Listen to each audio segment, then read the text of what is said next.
Hello' so' gas what মই আকৌ ভুল কৰিলোঁ। এইবাৰ কি ভুল কৰিলোঁ ষ্টৰিটোলৈ আহোঁ। চ' যোৱাকালি মোৰ এটা আটাইতকৈ ফেভৰেট বিস্কিটৰ টেমা এটা মই কিনিছিলোঁ আৰু ঘৰত আহিয়ে লগালগ যিহেতু মোৰ ফেভৰেট বিস্কিট হয় আহিয়ে লগালগ মই সেইটো খাবলৈ খুলিলোঁ। বাট কি গম পালোঁ যে সেইটোৰ এক্সপাইৰী ডেট অলৰেডি পাৰ হৈছে আৰু বিস্কিটকেইখন গোটেই বেয়া হৈ গৈছে, গোন্ধ ওলাই আছে তাৰ পৰা।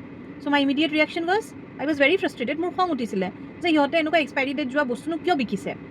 মই সিহঁতক লগালগ দোকানখনত গৈ পেলাই গালি পাৰিবলৈ খুজিছিলোঁ চব কাষ্টমাৰৰ আগত, হয়নে?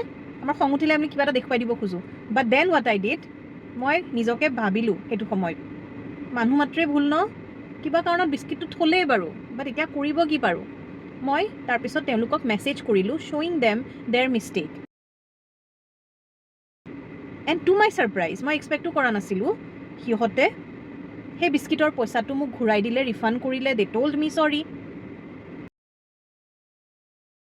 চ' দ্য মেছেজ হিয়াৰ ইজ, আমাৰ খং উঠিলে, কিবা এটা খেলি মেলি হ'লে আমাৰ খং চবৰে উঠে আৰু সেইটো স্বাভাৱিক। But we need to stay calm during that time so' that we can respond, not react. Respond and see the magic happens. Thank you for watching.